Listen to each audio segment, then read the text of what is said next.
সত্যান্বেষী ব্যোমকেশ বক্সী এবার আফ্রিকার গভীর জঙ্গলে। তার সামনে এবার এক অদ্ভুত অতিকায় গরিলা। সত্যান্বেষী কি পারবে এই গহীন রহস্যের জাল ভেদ করতে? চলুন জেনে নিই আজকের গল্প, ব্যোমকেশ ও গরিলা রহস্য। 1938 সালের এপ্রিল মাস। শীত কমে এসেছে। কলকাতার আকাশে তখন গ্রীষ্মের পূর্বাভাস। বিকেলবেলা আমি তখন বসেছিলাম ব্যোমকেশের সঙ্গে তার ভিক্টোরিয়া পার্কের বাসভবনের পড়ার ঘরে। বইয়ের স্তূপের পাশে বসে ব্যোমকেশ তখন পুরনো অভিধান ঘাঁটছিল, আর আমি জানালা দিয়ে বাইরে তাকিয়ে ভাবছিলাম, এই একঘেয়ে বিকেলবেলাগুলোতে যদি কিছু রোমাঞ্চ এসে আনা দিত। ঠিক সেই সময় ডাক পিয়নের সাইকেলের ঘণ্টা বেজে উঠল। খামে মোড়া এক অদ্ভুত চিঠি এসে পৌঁছল ব্যোমকেশের হাতে। চিঠির ওপরে প্রেরকের ঠিকানা দেখে আমি একটু চমকে উঠলাম। মাকুম্বা রিসার্চ ক্যাম্প, তানজানিয়া, পূর্ব আফ্রিকা। ব্যোমকেশ ধীরে ধীরে খামটা খুলে চিঠিটা পড়তে শুরু করল। কিছুক্ষণ পরে ও চোখ তুলে আমার দিকে তাকালো। শোনো অজিত, আজ একটা অদ্ভুত চিঠি এসেছে। খুব সম্ভবত এটা আমাদের পরবর্তী যাত্রার ডাক। আফ্রিকা? আমি অবিশ্বাসে বললাম। হ্যাঁ, চিঠিটা পড়ো, তুমি নিজেই বুঝতে পারবে। আমি চিঠিটা পড়া শুরু করলাম। শ্রদ্ধেয় ব্যোমকেশ বাবু, আপনি আমাকে চেনেন না, কিন্তু আমি আপনাকে বহুদিন ধরে জানি। পত্রপত্রিকায় আপনার তদন্তের কাহিনী পড়ে আমি বহুবার অবাক হয়েছি। আমি একসময় কলকাতার অধিবাসী ছিলাম। বর্তমানে আমি তানজানিয়ার এক গভীর অরণ্যের মাঝে গবেষণার কাজ করছি। প্রাণী জগৎ ও তাদের আচার আচরণ নিয়ে আমার বহু বছরের অভিজ্ঞতা। কিন্তু এখন যে ঘটনার সম্মুখীন হয়েছি তা কেবল বিজ্ঞান নয়, বিচার বুদ্ধিরও সীমা ছাড়িয়ে গেছে।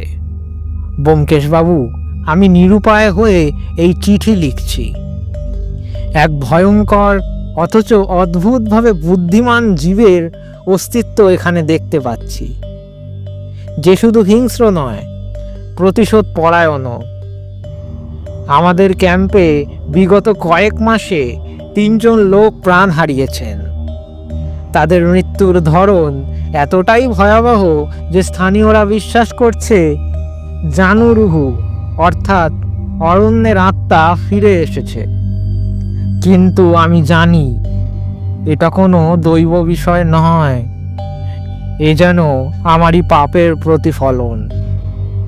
5 বছর আগে আমি এক গরিলা ছানাকে উদ্ধার করেছিলাম। সে ছিল অনাথ। আমি তাকে মানুষের মতো করেই গড়ে তুলতে চেয়েছিলাম। মানুষের কথা বুঝতে পারা, ইঙ্গিতে নিজের কথা বোঝানো, এমনকি আয়নাতে নিজের মুখ চিনতে শেখানো পর্যন্ত। ওর নাম দিয়েছিলাম কালুবা। কিন্তু একসময় সে বড় হতে থাকে, বুনো হয়ে ওঠে, আর সরকারের আদেশে আমি বাধ্য হয়ে ওকে অভয়ারণ্যে ফিরিয়ে দিই। এরপর অনেক দিন খবর পাইনি, কিন্তু গত বছর থেকে এখানে এক ভয়ানক ছায়া নেমে এসেছে। যে হত্যা করছে তার পায়ের ছাপ, আঘাতের ধরন, আচরণ সব কিছু মিলিয়ে আমার সন্দেহ জেগেছে কালুবা ফিরে এসেছে। আমি জানি এই কথা বললে হয়তো হাস্যকর ঠেকবে, কিন্তু আমি চাই আপনি এখানে এসে ঘটনাগুলো নিজের চোখে দেখুন, বিচার করুন। এটা কোনো বন্যপ্রাণীর খেয়াল, নাকি তার পিছনে আছে কিছু গভীরতর রহস্য? আপনি এলেই আমি কৃতজ্ঞ থাকব। আপনার যাত্রার সমস্ত ব্যয়ভার আমি বহন করব। আমি বিশ্বাস করি আপনি ছাড়া এই কাহিনীর শেষ দেখা সম্ভব নয়। বিনীত, মৃগাঙ্ক বসু, প্রাক্তন বনবিদ, ভারত সরকার।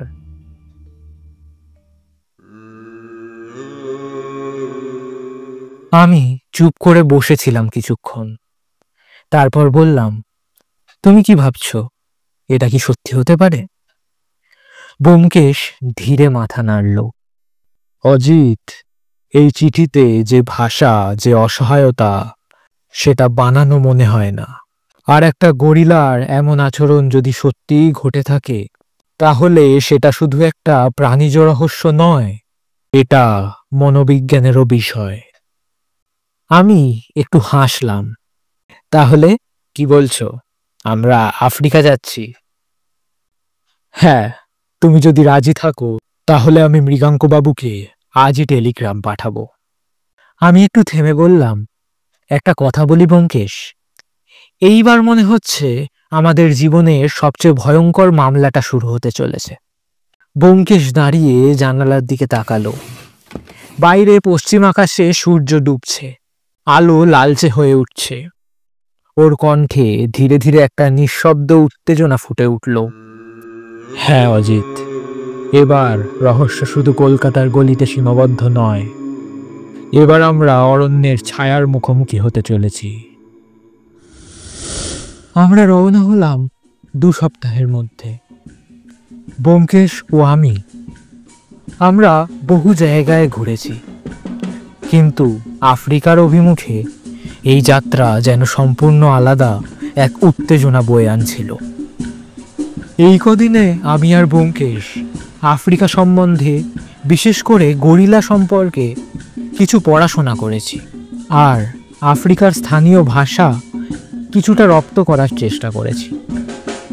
কলকাতা থেকে প্রথমে বোম্বে, সেখান থেকে জাহাজে মোম্বাসা হয়ে দার এস সালেমে পৌঁছালাম। তারপর দীর্ঘ ট্রেনে চড়ে নানান রঙিন পোশাকের স্থানীয় মানুষ, অদ্ভুত গন্ধের বাজার আর পুড়ে যাওয়া রোদে ক্লান্ত মাঠ পার করে পৌঁছালাম তানজানিয়ার উত্তর পূর্ব কোণে, রুশা নামক এক ছোট্ট শহরে। এখানেই আমাদের জন্য অপেক্ষা করছিল মৃগাঙ্ক বসুর সহকারী জনি, এক ভারতীয় বংশোদ্ভূত আফ্রিকান গাইড। জনি আমাদের নিয়ে ছুটল একটি বিশেষ জিপে। কাদা কাদা ধুলো আর ঘন সবুজ পাতার ভিতর দিয়ে আমরা ঢুকে পড়লাম জঙ্গলের গভীরে। জায়গাটার নাম মাকুম্বা অভয়ারণ্য। আকাশে সূর্য ডুবে যাচ্ছিল, আর চারিদিকে নিস্তব্ধতার ভিতরেও যেন একটা চাপা গর্জন লুকিয়েছিল। আমি কিছুটা অস্থির হয়ে পড়েছিলাম। ব্যোমকেশ, সত্যি বলছি, এই জায়গাটা একটা ভিন্ন গ্রহের মতো মনে হচ্ছে। চুপ অজিত, শুনছ? পাখিদের আওয়াজ নেই, বানরের ডাক নেই, এমনকি বাতাসে পাতাও নড়ে না। এই নিস্তব্ধতা খুব স্বাভাবিক নয়। জিপ থামল একটা কাঠের ক্যাম্প হাউসের সামনে। 2 আফ্রিকান রেঞ্জার আমাদের ব্যাগ নিয়ে গেল। কাঠের তৈরি লম্বা ঘরের সামনে দাঁড়িয়েছিলেন এক চেহারায় গম্ভীর, দাড়িওয়ালা, খর্বাকায় মানুষ। চোখে মোটা কাঁচের চশমা, পরনে খাকি জামা, কাঁধে বাইনোকুলার ঝুলছে। আপনিই ব্যোমকেশবাবু? একটা দীর্ঘশ্বাসের মতো স্বর এলো তার গলা থেকে। আমি মৃগাঙ্ক বসু, অনেকদিন পরে কোনো বাঙালির মুখ দেখলাম। আমরা ভেতরে ঢুকে বসলাম। দেওয়ালে গরিলা, হাতি, সিংহের ছবির পাশে কিছু অদ্ভুত আঁকিবুঁকি করা মানচিত্র। ক্যাম্পের বাইরে টিনের ব্যারেলে কিছু জ্বলন্ত কাঠ, আর দূরে দূরে কিছু তাঁবু। মৃগাঙ্কবাবু আমাদের জন্য গরম কফি আনালেন, তারপর বসে বললেন, ব্যোমকেশবাবু, আমি আর দেরি করতে চাই না। কাল রাতেই আবার একটা ঘটনা ঘটেছে। আমাদের একটা ক্যাম্পের পাহারাদার নিখোঁজ, আজ সকালে তার ছিন্ন ভিন্ন দেহ পাওয়া গেছে। 1 হাত ছেঁড়া, ঘাড়ের পেছনে গভীর আঁচড়, কিন্তু আশ্চর্য, আশেপাশে কোনো প্রাণীর চিহ্ন নেই। শুধু একটা জায়গায় খুব বড় পায়ের ছাপ, মানুষের মতো, কিন্তু দৈর্ঘ্যে প্রায় 14 ইঞ্চি। আপনি বলছিলেন কালুবা ফিরে এসেছে? মৃগাঙ্কবাবু মাথা নিচু করলেন। হ্যাঁ, আমি কালুবাকে অনেক বছর আগেই ছেড়ে দিয়েছিলাম। তখন সে ছিল আমার হাতে বড় হওয়া, বুদ্ধিমান, প্রায় মানুষের মতো আচরণ করা এক বিশাল গরিলা। ওর চোখে আমি একরকম বোধ দেখেছিলাম, যা আমি আগে কখনো কোনো পশুর মধ্যে দেখিনি। কিন্তু এখন সে যেন বদলে গেছে। সে যেন আমাকে কিছু বোঝাতে চায়।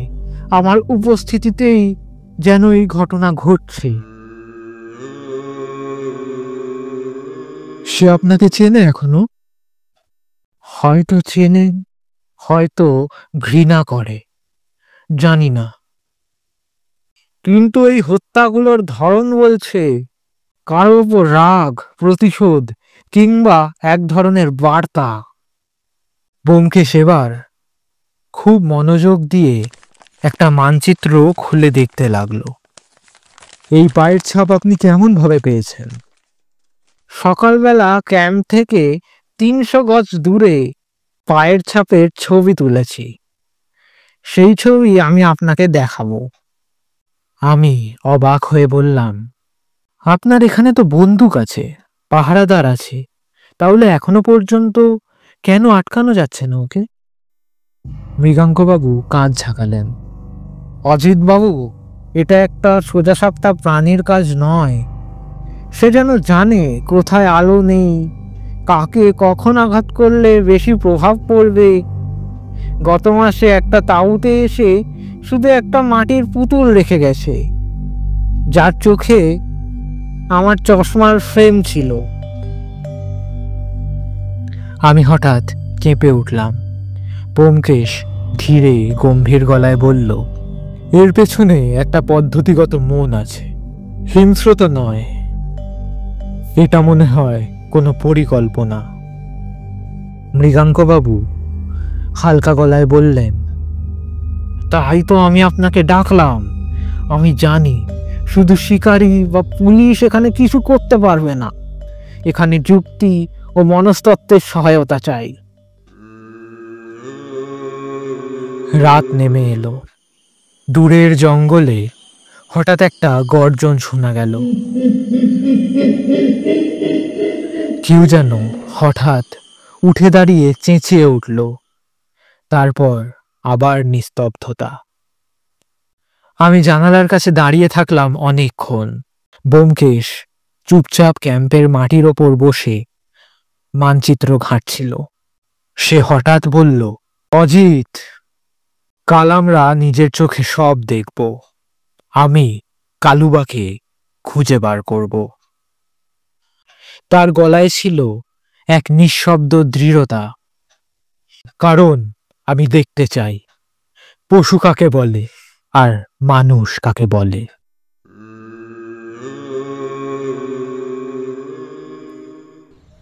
পরদিন ভোরে ব্যোমকেশ খুব তাড়াতাড়ি আমাকে ডাকলো। বাইরে তখনও ভালো করে আলো ফোটেনি। জনি আমাদের জন্য তৈরি রেখেছিল 3 জন রেঞ্জার আর একটা সাইলেন্সার লাগানো বন্দুক, যা শুধু চরম বিপদে ব্যবহারের অনুমতি ছিল। মৃগাঙ্কবাবু আমাদের একটা এলাকা দেখালেন। জঙ্গলের ভিতরে একটা খোলা জায়গা। সেখানে বিগত 2 মাসে 3টি দুর্ঘটনা ঘটেছে। জায়গাটির নাম স্থানীয় ভাষায় নুনগুয়া, মানে যেখানে ছায়াও ভয় পায়। আমরা হাঁটছিলাম ঘন পাতার গন্ধে ভরা এক সরু গাছগাছালিতে ঢাকা পথে। হঠাৎ একটি বিশাল গাছের গোড়ায় দাঁড়িয়ে ব্যোমকেশ হাঁটু গেড়ে বসে পড়ল। এই দেখো অজিত, সে বলল, এখানে একটা গরিলার পায়ের ছাপ আছে, কিন্তু লক্ষ্য করো, পাশে মানুষের জুতোর ছাপও রয়েছে। দুটো ছাপের মধ্যেকার দূরত্ব, গতি ও চাপ সবকিছু হিসেব করলে এ দুটো একসাথে চলছে। মানে কেউ বা কিছু এই গরিলাকে পথ দেখাচ্ছে বা অনুসরণ করছে। আমি বিস্মিত হয়ে গেলাম। তাহলে এ শুধু একটা পশুর ঘটনা নয় ব্যোমকেশ? সে গম্ভীরভাবে মাথা নাড়ল। তা তো আমি আগেই ভেবেছিলাম। কালুবা হয়তো একটা মাধ্যম মাত্র।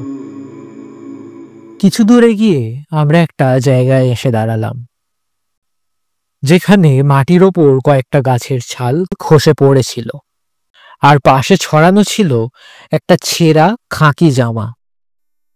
মৃগাঙ্কবাবু চুপচাপ বললেন, এটা আমাদের সেই নিখোঁজ পাহারাদারের জামা। এখানেই সে নিখোঁজ হয়েছিল। ব্যোমকেশ হঠাৎ চমকে উঠল। চুপ, শুনছো? আমি চুপ করে দাঁড়িয়ে রইলাম। দূর থেকে একটা গর্জনের মতো শব্দ এলো। না, এটা সাধারণ সিংহ বা চিতাবাঘের ডাক নয়। এটা যেন গলা দিয়ে টেনে আনা এক গভীর শ্বাসরুদ্ধ গর্জন, এক অদ্ভুত রকম প্রাণীসুলভ হুঙ্কার।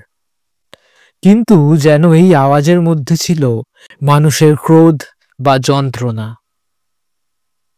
জনি মুখ নিচু করে বলল, এইটাই কালুবা সাহেব। ও মাঝে মাঝে এরম ডাকে, যেন কিছু বলতে চায়। আমরা ততক্ষণে নুনগুয়া অঞ্চলের প্রায় কেন্দ্রস্থলে। হঠাৎ এক ঝোপের আড়াল থেকে একটা ছায়ামূর্তি বেরিয়ে এলো। আমরা সকলেই স্থির। তার গায়ে একটা অদ্ভুত পোশাক, হাতজোড়া, লম্বা, মাথায় কাঠের তৈরি এক অদ্ভুত মুখোশ, যা গরিলার মুখের আদলে তৈরি। কিন্তু তার চোখ দুটো একেবারে মানুষের। সে কোনো শব্দ না করে আমাদের দিকে তাকিয়ে রইল। আমার কাঁপুনি শুরু হলো। ব্যোমকেশ ধীরে বলে উঠল, আপনি যদি আমাদের কথা বুঝতে পারেন তাহলে বলুন, আপনি কালুবাকে ব্যবহার করছেন কেন?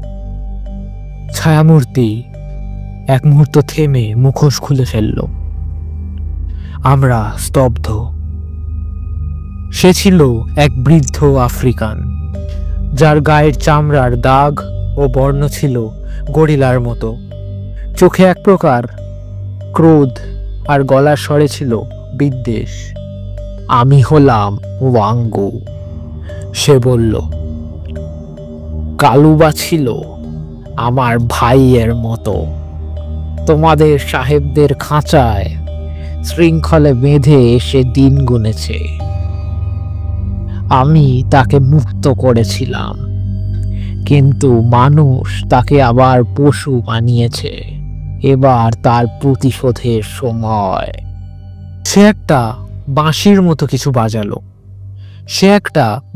মতো কিছু বাজালো। ঠিক সেই মুহূর্তে আমাদের পিছন থেকে একটা গাছের ছায়া যেন নড়ে উঠল। একটা প্রকাণ্ড ছায়া, প্রায় 6 ফুট উচ্চতার, চওড়া কাঁধ, কালো লোমে ঢাকা শরীর, দুটো লালচে চোখ। কালুবা। আমরা সকলেই স্তব্ধ হয়ে গেলাম। সে ধীরে ধীরে এগিয়ে এলো। তার দৃষ্টিতে ভয় নেই, এক ধরনের দুঃখ ও বিভ্রান্তি। ব্যোমকেশ হালকা গলায় বলল, কালুবা, তুমি কি আমার কথা বুঝতে পারছো? গরিলাটি থেমে গেল। তার মাথাটা একবার কাত করল, ঠিক যেন মানুষের মতো চিন্তা করছে। আমি প্রথমবার অনুভব করলাম এটি কোনো সাধারণ প্রাণী নয়। ওয়াঙ্গু চেঁচিয়ে উঠল, তাকে মুক্তি দাও। মানুষ যাকে শত্রু বানিয়েছে, সে কি আর বিশ্বাস করবে তোমাদের? ঠিক সেই সময় ক্যাম্পের দিক থেকে গুলির আওয়াজ এলো। কালুবা চমকে উঠল, জঙ্গলের দিকে এক ঝাঁপ দিল। তার পেছনে ওয়াঙ্গু দৌড়ে গেল। আমরা কিছু বুঝে ওঠার আগেই চারপাশটা নিস্তব্ধ। ব্যোমকেশ চুপচাপ দাঁড়িয়ে বলল, এই খেলাটা এখনই শেষ হলো না অজিত। এই রহস্যের কেন্দ্রে আরো গভীর কিছু আছে। কালুবার মন, মানুষের প্রতিশোধ এবং এক অতল বন। আমরা কাল রাতের অপেক্ষা করব।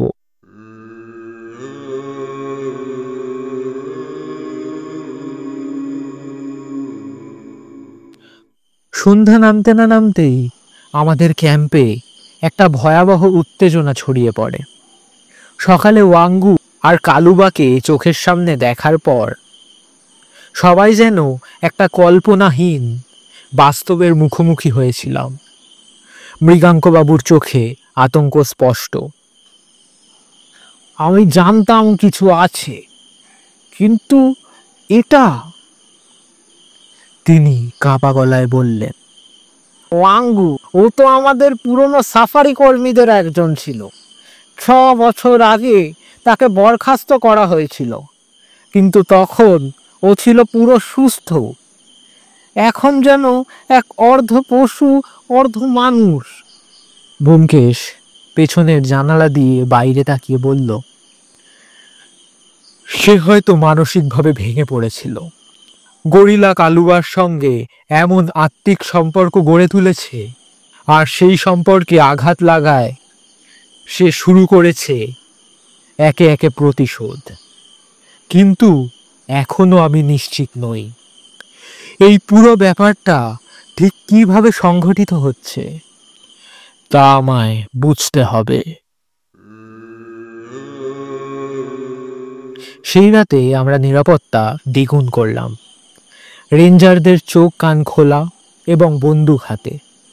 ব্যোমকেশ চুপচাপ আমার ঘরে এসে বলল, চলো অজিত, আমরা চুপচাপ বেরোই।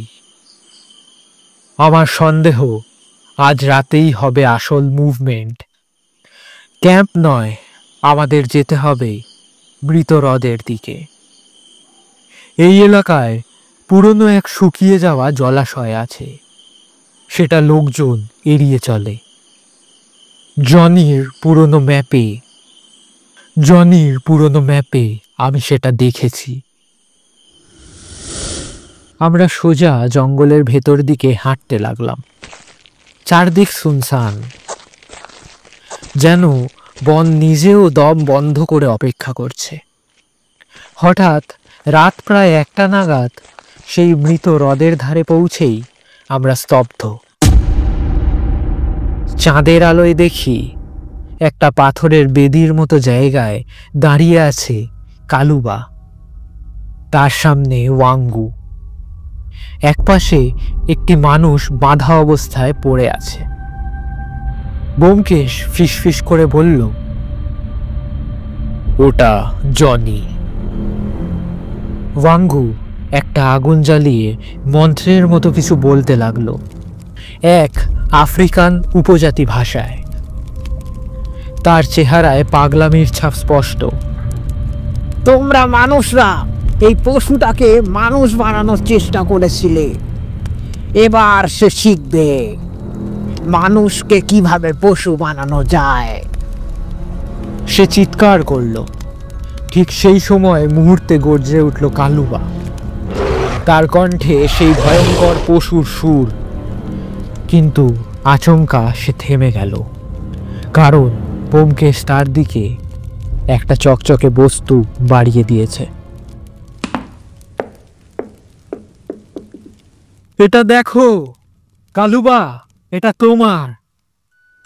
সেটা ছিল পুরনো রাবারের বল, যেটা ছিল একসময় চিড়িয়াখানার তার প্রিয় বস্তু। গরিলাটি থেমে গেল, তার চোখে যেন একটা আবেগ ফুটে উঠল। ওয়াঙ্গুর দিকে তাকিয়ে সে গর্জে উঠল, এবার ভিন্ন স্বরে। নাও, সে বুঝেছে, ব্যোমকেশ বলল। সে আর এই পাগলামিতে নেই। ওয়াঙ্গু, তোমার প্রতিশোধ শেষ। কিন্তু ওয়াঙ্গু হঠাৎ হুঙ্কার দিয়ে দৌড়ে আসতেই কালুবা এক লাফে তার পথ রোধ করে দাঁড়ালো। দুজনের মধ্যে এক মুহূর্তে যেন বোঝাপড়া হলো। তারপর ওয়াঙ্গুকে গাছের গুড়ির দিকে ধাক্কা মেরে ফেলে দিল কালুবা। সে জ্ঞান হারিয়ে পড়ে গেল। কালুবা ধীরে ধীরে জনির দিকে এগিয়ে গিয়ে তার দড়ি ছিঁড়ে দিল। আমি চোখে জল নিয়ে বললাম, এটা তো অবিশ্বাস্য। ব্যোমকেশ বলল, না অজিত, এটা শুধু বিশ্বাসের ব্যাপার।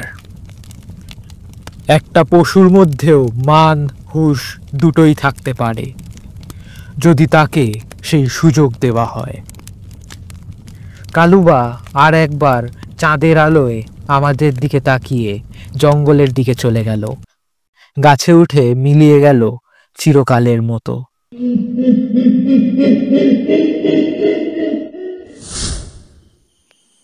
জনি আমাদের ক্যাম্পে ফিরে এলে তাকে ঘিরে নানা রকম প্রশ্নের ঝড় ওঠে। রেঞ্জাররা প্রথমে বিশ্বাসই করতে পারছিল না যে সত্যি সে বেঁচে ফিরেছে।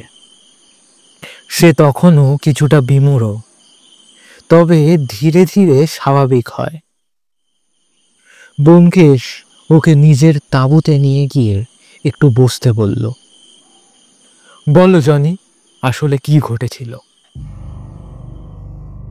জনি ক্লান্ত গলায় বলল, সেই রাতে আমি যখন ক্যাম্প থেকে বেরিয়েছিলাম, পিছন থেকে কেউ আমাকে মাটিতে ফেলে দেয়। চোখে কাপড় বেঁধেছিল, কিন্তু আমি গরিলার ডাক শুনতে পেয়েছিলাম। তারপর জ্ঞান হারাই। পরে বুঝতে পারি একটা গুহার ভেতরে আমায় রাখা হয়েছিল। ওয়াঙ্গু আমাকে খেতে দিত, কিন্তু কথা বলতো না। কালুবার সঙ্গে ওর যেন দারুণ বোঝাপড়া। একসাথে শিকারে বেরোতো, আবার ফিরে এসে আমার দিকে তাকিয়ে অদ্ভুতভাবে হাসত। কিন্তু কেন? আমি জিজ্ঞেস করলাম। ব্যোমকেশ বলল, এই কারণটাই ছিল সবচেয়ে গুরুত্বপূর্ণ, প্রতিশোধ। 2 বছর আগে ওয়াঙ্গুকে যখন বরখাস্ত করা হয়, তখন তার বিরুদ্ধে অভিযোগ ছিল সহকর্মীদের সঙ্গে দুর্ব্যবহার এবং প্রাণীদের সঙ্গে অদ্ভুত আচরণ। ও নিজেকে অ্যামাজন ম্যান ভাবত। ওর দাবি ছিল সে নাকি গরিলাদের ভাষা বুঝতে পারে। তাহলে? আমি জিজ্ঞেস করলাম। বরখাস্ত হওয়ার পর ওয়াঙ্গু মানসিক ভারসাম্য হারায়। সে গভীর জঙ্গলে ঢুকে পড়ে এবং কালুবাকে খুঁজে পায়, যাকে বন্যজীবন থেকে উদ্ধার করে এখানে আনা হয়েছিল। তার ভেতরে একটা বিকৃত ধারণার জন্ম নেয় কালুবা আর সে একসাথে এমন সমাজ গড়বে যেখানে মানুষকে শাস্তি দেওয়া হবে, যারা প্রাণীদের বন্দি করে রেখেছে তাদের বিরুদ্ধে। জনিকে অপহরণ করে সে একটা বিধির জন্য বলি দিতে চেয়েছিল, তাই কালুবার সামনে জনিকে উৎসর্গ করতে চেয়েছিল। কিন্তু কালুবা কিছুই করল না, উল্টে ওয়াঙ্গুকে ঠেলে ফেলে দিল। কারণ কালুবা জানে কে বন্ধু আর কে শত্রু।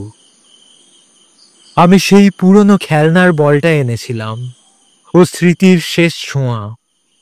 মানুষ যতই পশু হোক, পশু কখনো মানুষ হয় না, যদি না তাকে তেমন বানানো হয়। মৃগাঙ্কবাবু এতক্ষণ সব চুপচাপ শুনছিলেন। এখন দম ফেলে বললেন, কালুবা তাহলে এখন কোথায় গেল? সে জঙ্গলের ভেতর মিলিয়ে গেছে। আমার মনে হয় সে আর কারো ক্ষতি করবে না। ও তার স্বাধীনতা ফিরে পেয়েছে।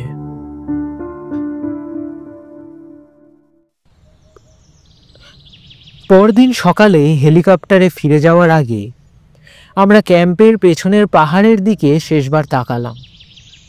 একটানা জঙ্গলের ভিতর কোথাও একটা কালুবা এখন নিশ্চিন্ত। আমি বললাম, ব্যোমকেশ, তুমি সত্যি ভাবছো এটাই শেষ? যদি কালুবা আবার ফিরে আসে? ব্যোমকেশ ধীর হেসে বলল, আসবে না অজিত, কারণ ও প্রতিশোধ চায়নি মোটেই। ও শুধু মুক্তি চেয়েছিল। ও সেটা পেয়ে গেছে। ওর মধ্যে মান হুঁশ দুটোই ছিল, আমরা সেটা খুঁজে পাইনি। আজ সে নিজেই আমাদের মানুষের চেহারা দেখিয়ে দিল। আমি একবার ঘাড় ঘুরিয়ে সেই দিকটায় তাকালাম। এক ঝলক যেন পাতার ফাঁকে একটা কালো ছায়া নড়ে উঠল। হয়তো কালুবাই, হয়তো না। আমরা ফিরে এলাম কলকাতায়।